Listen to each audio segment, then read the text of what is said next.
Federal.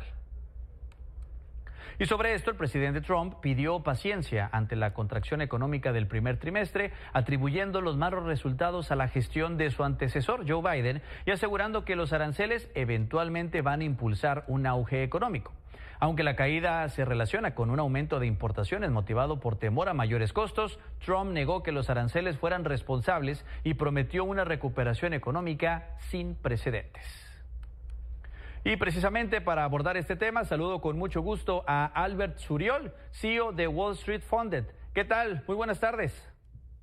Muy buenas noches, Joel. ¿Cómo estás? Noches para mí, disculparme. Aquí en España ya es un poquito tarde. Un gusto estar con ustedes. Un gusto y buenas noches, por supuesto, Albert. Pues allí veíamos también esta contracción de la economía estadounidense y también la respuesta por parte del presidente. ¿Cómo podemos analizar esto? Bien, para ponernos en contexto, yo soy un fondo de inversión aquí en Europa, me dedico a los mercados financieros y creo que antes de poder ver qué está pasando, entender qué está pasando ahora mismo en los mercados, tenemos que mirar hacia atrás en el punto en el que la Reserva Federal bajó tasas, bajó los tipos el año pasado, ¿no? Una vez se bajaron los tipos de interés, automáticamente, en las siguientes actas de la Fed, lo que se veía es que no había un consenso en total en bajar esos tipos, ¿de acuerdo? Es decir, no estábamos del todo seguros en bajar esos tipos. ¿Por qué? Estábamos en un punto en el que la economía estaba muy arriba, las bolsas estaban muy arriba y el crecimiento económico tampoco estaba acompañado de un exceso. Pero teníamos un problema, que había una inflación muy grande, que había hasta ahora. Entonces, lo que quería hacer Trump hasta cierto punto tenía sentido, que era, ok, antes de bajar los tipos de interés y darle aire a la economía para que esa economía en expansión vuelva, tenemos que solucionar esto, porque si no estaremos haciendo que la economía suba en un momento en el que ya está ciertamente inflada. Hasta ahí todo eso tenía sentido. Sin embargo, en el momento en el que pasamos de intentar hacer corregir las bolsas y, oye, vamos ahora a bajar tipos con unas bolsas saneadas, pasamos a cargarnos la economía, por decirlo de una forma, porque como podemos ver con los datos que bien reflejas, Joel, son datos de ya no hay crecimiento económico y como muy bien has dicho en la presentación, la palabra es incertidumbre. Entonces, ahora mismo, predecir qué va a pasar en las bolsas es muy complicado. Es un momento para quizás no ser tan predictivo y ser más reactivo. ¿Por qué? Porque predecir ahora mismo es muy complicado. Porque si Trump mañana vuelve a apretar con los aranceles, las bolsas volverán a corregir. Si Trump deja aire con los aranceles, las bolsas empezarán a sanearse, que es lo que hemos visto ahora mismo. Sin embargo, lo que sí que no podemos esperar es una subida en recto hacia máximos históricos. ¿Por qué? Porque esa subida, uno, para que se dé, tienen que bajar tipos, sí o sí. Y antes de bajar tipos, la inflación tiene que estar mucho más controlada. Sí, ha bajado la inflación, pero porque, como muy bien decía Joel, hay incertidumbre. Hay incertidumbre por parte de los inversores en las bolsas, pero también por parte del consumidor final, que está viendo, ostras, si esta economía nos está llevando a una recesión, oye, vamos a guardar, vamos a frenar, ¿ok?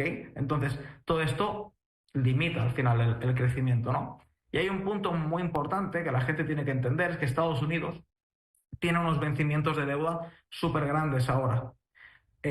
Trump es el primero que está intentando apretar a la Reserva Federal para que baje tipos, porque necesitan que el precio, que el tipo de los bonos baje, porque si no, tienen que renovar esta deuda a un tipo muy, muy, muy alto. Y es la partida que está jugando ahora mismo el mundo. Si os fijáis, Trump, cuando ha retrocedido un poco, ha sido cuando el bono estadounidense de 10 años se le ha ido súper alto. ¿Vale? Porque al final cuando el dinero sale de las bolsas, sale de la renta variable, normalmente tiende a ir a renta fija, a buscar un refugio algo más seguro. Pero aquí hemos visto que el dinero ha salido de la renta variable y la renta fija hasta estas últimas semanas no ha empezado a bajar. Por eso Trump estaba intentando apretar a la Reserva Federal para que bajara tipos. ¿Por qué? Como muy bien decías al principio, Joel, incertidumbre. Ahora mismo nadie sabe qué va a pasar y es muy complicado predecir, porque al final todo depende de cómo no solo Estados Unidos, el mundo entero acabe de recibir todo este problema arancelario, porque al final, cuando tú subes aranceles, paralizas la economía. Sí, hemos Totalmente. bajado la inflación, pero también todo el mundo va a ganar menos. Y ahí tenemos el decrecimiento del PIB, no solo de Estados Unidos, sino también de estudios que al final están viendo que tanto el PIB de Estados Unidos como del resto de países va a bajar. Es normal. Si las empresas van a tener menos margen y el comercio se paraliza, es a lo que vamos. Sin embargo, Albert, escuchábamos al presidente Trump echarle la culpa prácticamente de esto a la administración anterior y también promete, según sus propias palabras, que la economía va a mejorar con estos aranceles. A lo que tú mencionas, pues esto se ve bastante poco probable. Mira, podría tener cierto sentido que la economía pudiera mejorar. Al final, el riesgo que tenemos ahora mismo es que ahora mismo hemos tenido una crisis en las bolsas. Ok, las bolsas han caído. Perfecto. La pregunta es ahora, ¿esa crisis está llegando a los hogares? ¿Está llegando a los bancos? Aquí, para mí, uno de los indicadores de alerta más grande, de cara al mercado, ya se ha dado aquí un tip. Oye, cuando veamos que el bono estadounidense de 10 años empieza a subir, ahí a Trump se le está acabando el margen de maniobra. Tiene que hacer algo para corregir esto. Porque Estados Unidos tiene un vencimiento de deuda muy grande y necesita corregir esa situación como sea para lo antes posible la Reserva Federal baje tipos o la gente empieza a confiar de nuevo en el sistema. Por eso me ha encantado que dijeras lo de la incertidumbre, la desconfianza. Empezamos a ver impagos de tarjetas de crédito, empezamos a ver impagos de préstamos. Ahí es cuando la crisis sale de las bolsas y empieza a llegar a los hogares.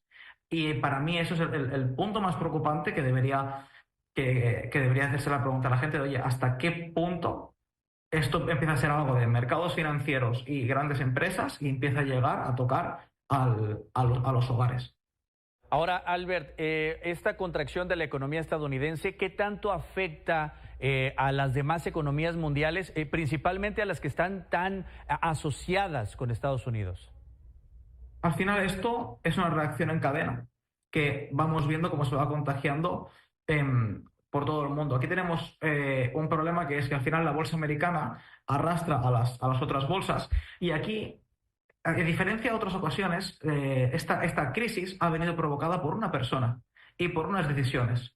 Entonces, al final el problema también depende de cómo de dura sea Estados Unidos con las personas que tienen negocio con ellos y empieza a hacer ahora, por ejemplo, tratados con otras personas. Os pongo un ejemplo. La economía asiática ha sido súper perjudicada. Yo ahora mismo no invertiré en economía asiática. Sin embargo, la economía asiática va a empezar a hacer tratados para intentar salir de esta, ya sea negociando con Estados Unidos, pero también tratados entre diferentes países. Allí veremos oportunidades con esas bolsas. Pero ahora imaginaros que Europa dice, ostras, Estados Unidos, nos has fastidiado muchísimo. Vamos a empezar a cerrar tratados con Japón, con China y Estados Unidos, que dice, ok, perfecto, pues todo con lo que tenéis aranceles vosotros os los voy a duplicar y no os los quito hasta que no dejéis de hacer negocios con el resto de economías. Por eso ahora mismo, desde mi punto de vista, es muy complicado predecir y es muy complicado estar en bolsa ahora, porque es momento de reaccionar y no de predecir, porque no podemos predecir cuál es la decisión que toma un hombre. Podemos predecir qué pasa si el bono del Tesoro sube y Estados Unidos tiene mucho vencimiento de deuda. Podemos predecir qué pasa si la Reserva Federal baja tipos. Podemos predecir cuándo la Reserva Federal bajará tipos fijándonos en los datos de inflación y los datos de Producto Interior Bruto. Estas cosas son predecibles, pero yo no puedo predecir si mañana Trump por la mañana se levantará con ganas de negociar o con ganas de seguir en esta postura. Porque al final tenemos que tener en cuenta una cosa. Estados Unidos sí que podría cerrarse al mundo y vivir, ser autosuficiente. Pero se nos aquí olvida un punto, que es que eso tiene un proceso. ¿Cuánto se tarda en construir una fábrica?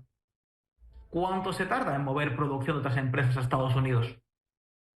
El votante de Trump defiende eso porque al final un estado que no vive de las tecnológicas como California o que no vive de las finanzas como Nueva York, por ejemplo, oye, le interesa que vuelva la producción a Estados Unidos.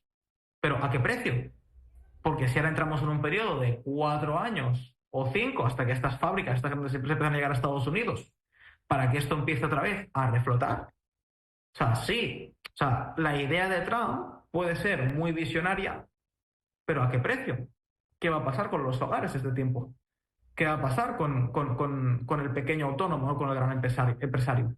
Y esa es la pregunta que nos deberíamos hacer. Exactamente. Albert Suriol, CEO de Wall Street Funded, muchísimas gracias por este análisis. Sumamente interesante lo que está ocurriendo, no solamente en Estados Unidos, sino en el mundo. Y bien lo decías, pues todavía queda muchísimo por entender y por predecir, ¿no? Muchísimas gracias por esta comunicación y estamos atentos contigo. El gusto es mío, Joel. Tengan cuidado con las bolsas. Un fuerte abrazo. Claro que sí, muy buenas noches hasta allá. Buenas noches. Con esta información vamos a marcar una pausa.